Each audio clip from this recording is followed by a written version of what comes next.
Quintero, ella es historiadora, integrante de la Academia Nacional de la Historia, miembro de la Academia Nacional de la Historia. ¿Cómo estás, Inés? ¿Cómo te va? Buenas tardes, Vladimir, ¿cómo estás? ¿Cómo está todo? Bien, bien, bueno, un gusto saludarte. Igualmente, todo chévere. Bueno, tú como historiador, en primer lugar te preguntaría, ¿cómo catalogas este momento venezolano?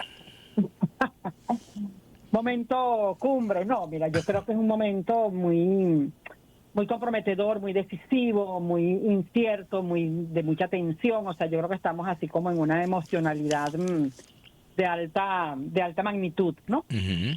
Y también crucial. Yo creo que estamos en un momento, ¿verdad?, de definiciones muy comprometidas, ¿no? Porque yo creo que es un proceso electoral no solamente súper importante, sino también muy exigente y muy complicado. Entonces, obviamente, bueno, en este tipo de circunstancias las tensiones y las posiciones se exacerban, o sea que todo eso dice que, bueno, que estamos en un momento, yo no me atrevo o sea, yo creo que es un momento político que después dirá cuál es su dimensión histórica. Ahorita lo que me Claro. atrevo, o sea, después, o sea, la historia es la responsable, puede decir, bueno, cuál fue la dimensión histórica Ahora, de esta Inés, coyuntura. fíjate lo siguiente, también es bueno, yo sé que las comparaciones a veces son odiosas, como dicen, pero los historiadores a veces hacen comparaciones entre un momento histórico y otro. ¿Este momento venezolano se parece a algún otro en particular? No, bueno, eso, por supuesto, yo creo que las comparaciones pueden ser didácticas, pero también pueden ser muy desorientadoras porque Sí, son condiciones, cada condición histórica es única e irrepetible, ¿no? así es. Pero obviamente, o sea, estamos en una particularidad, o sea, un régimen que tiene eso, más de, bueno, con sus interrupciones, con sus continuidades y diferencias, todo el periodo que sabemos que ha transcurrido desde que Chávez ganó las elecciones y bueno, y todo este proceso de polarización, de tensión, de dificultades, o sea, yo creo que un periodo, un proceso histórico, un proceso político como este no lo ha habido en la Venezuela del pasado, ¿no? O sea, no es comparable ni con el gometismo, ni con el guzmancismo, o sea, son condiciones históricas muy distintas, ¿no?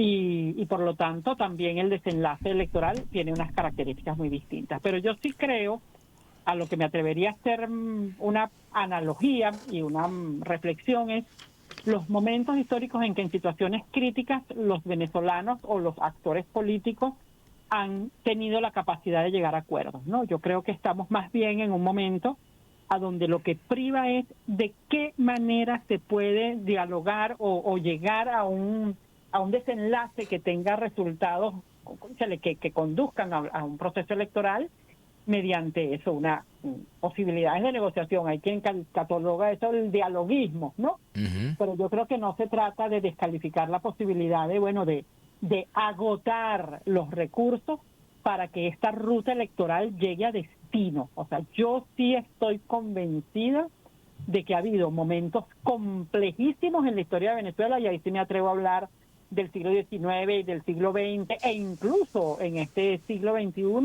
a donde ha sido necesario sentarse, poner las piernas, bueno, a veces, mira, un momentico, aquí hay que ver cómo hacemos, independientemente de que al final el resultado no sea el que uno espera, Uh-huh. oye, pero esa puerta no la puedes cerrar. Esa puerta es, es, es muy costoso decidir que no la vas a transitar, Uh-huh. ¿no?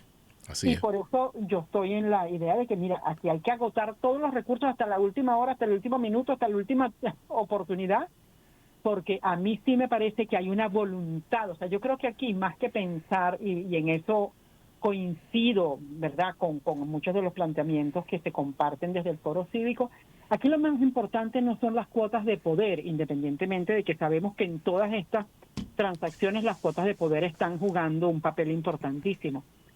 En lo que yo me digo, mira, aquí lo más importante es la gente, Ana, los venezolanos, o sea, la cantidad de venezolanos que están esperando.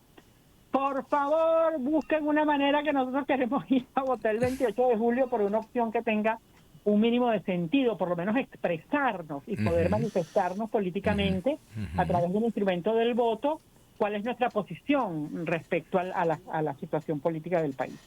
Entonces Fíjate, yo sí creo que es que se les debe ofrecer una posibilidad de participación a los venezolanos, y eso no lo digo solamente respecto a la oposición, sino también respecto al gobierno, ¿no? O sea, mira, tú tienes que ofrecer, o sea, un respeto y unas condiciones mínimas para que esto vaya a un cauce, en un llegadero que tenga sentido, ¿no? Fíjate, Inés, por cierto que ayer se dio a conocer una propuesta que hicieron los presidentes Luis Ignacio Lula da Silva y Gustavo Petro a propósito de la situación venezolana. Ellos se reunieron en Bogotá y han planteado la necesidad, por ejemplo, la posibilidad de que se realice en Venezuela un plebiscito para la firma de un pacto democrático que entre en vigencia después de las elecciones.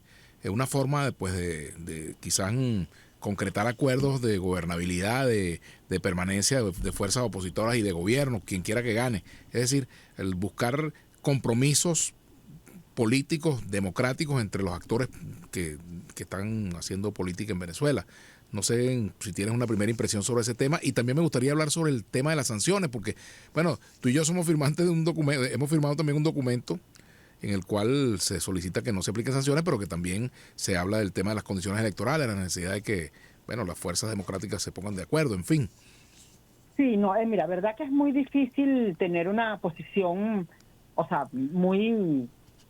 una posición respecto a estas variables, porque son, por ejemplo, el tema de las sanciones, sabemos que hay lobbies en los Estados Unidos por forzar que eso ocurra. Yo realmente esta posición no la comparto. Yo tengo reservas respecto al resultado que han tenido las sanciones. Yo creo que las sanciones han permitido también unos escapes, unas rutas de transacciones que, lejos de favorecer a los venezolanos y lejos de coartar la posibilidad de las transacciones, han transcurrido por otras rutas. Sí, pero se genera todo un mercado negro, todas unas rutas oscuras allí, caminos verdes para operaciones. Ahora, esa no es mi experticia, ni esas son mis herramientas de análisis. Pero en segundo lugar, yo sí creo que y yo saludo y verdad, respeto profundamente el interés de los presidentes de Brasil y de Colombia de sugerir, pero y con eso, verdad, valoro muchísimo la preocupación que ha generado esta coyuntura en otros países de América Latina. Pero con todo respeto, yo creo que aquí las respuestas y la búsqueda de instrumentos tienen que salir de las condiciones y de las herramientas que existen en la legal, digamos, en los instrumentos que tenemos en Venezuela, ¿no? Yo no estoy segura, bueno, yo desconozco constitucionalmente si efectivamente se puede convocar un plebiscito. Pero la figura que existe en la Constitución es la figura del referéndum consultivo y el referéndum derogatorio y aprobatorio. Eso es lo que existe. Es otra herramienta, otra cosa.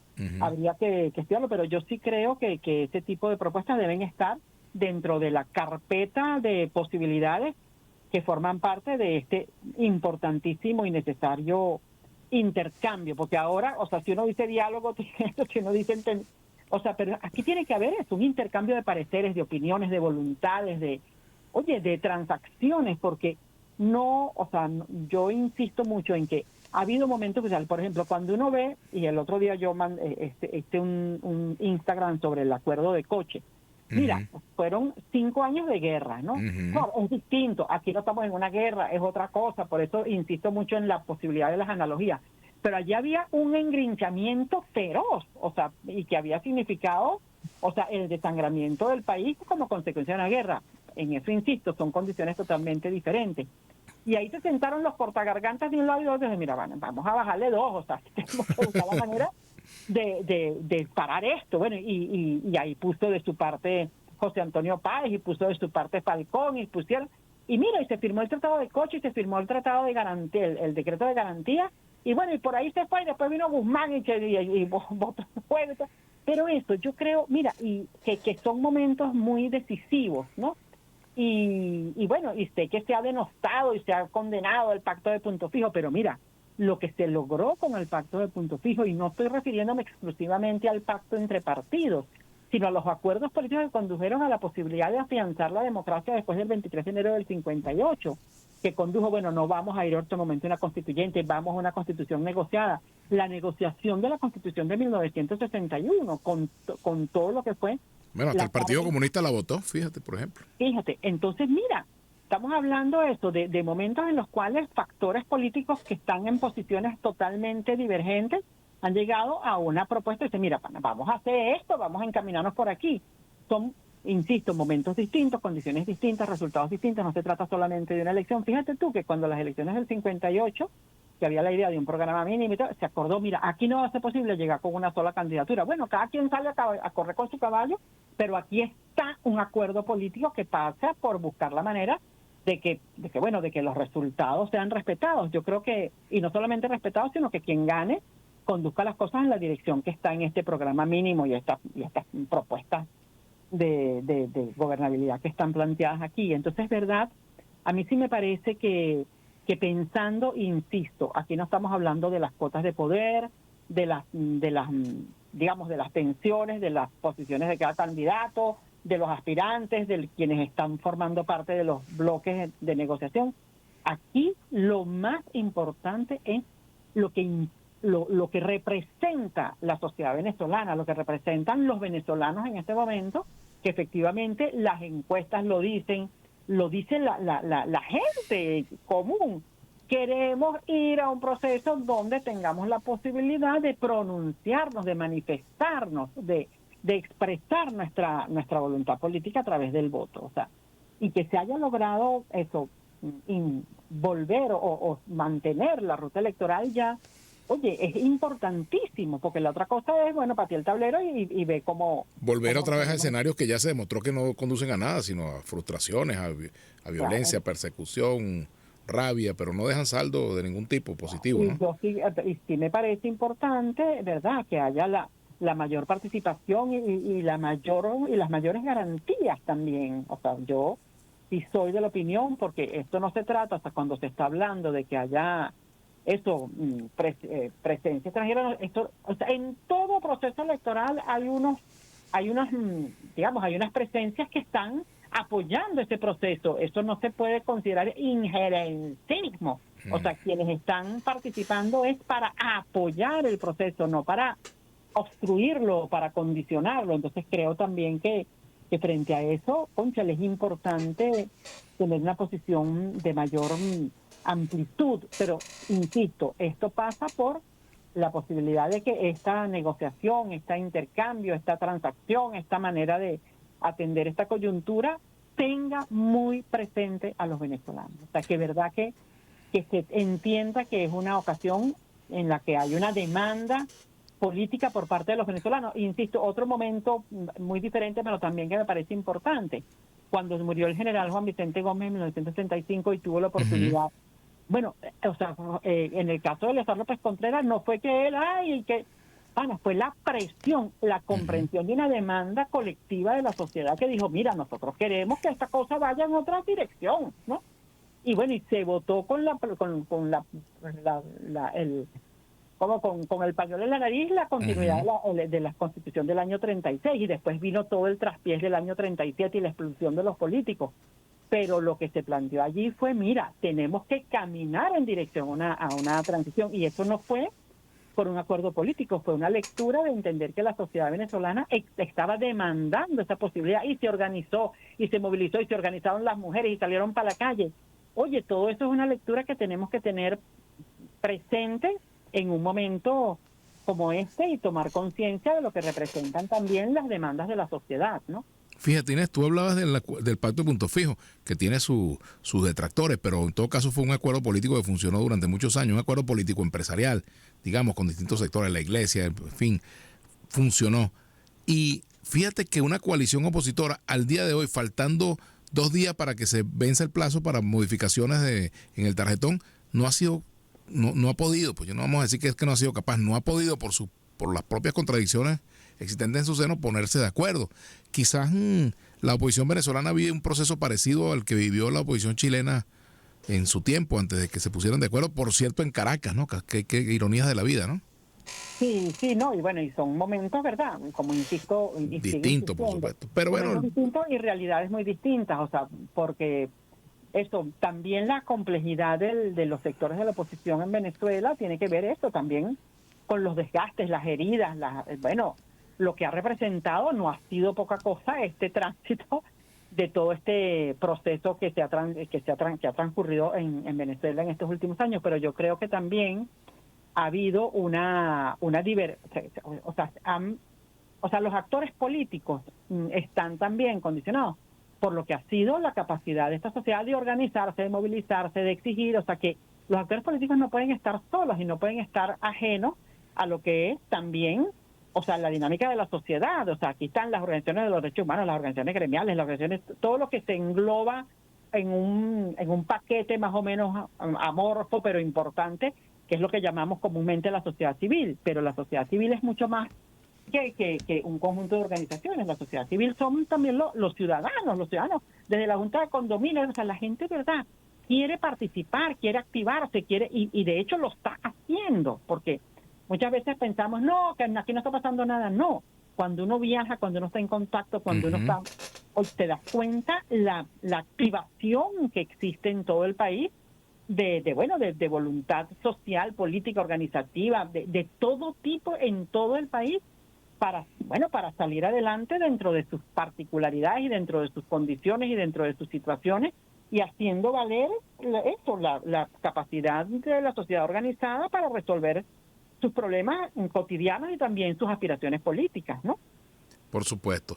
Ahora, en todo caso, pues vamos a un proceso electoral y como todo proceso electoral, en tiempos electorales es muy difícil que factores que están compitiendo por la presidencia se pongan de acuerdo en torno a grandes temas, ¿verdad? Y lamentablemente el proceso de diálogo, hay algo que no ha podido resolver, Inés, que es el día después. ¿Qué va a pasar el día después con el que pierda? ¿Qué va a pasar el día después con el que gane?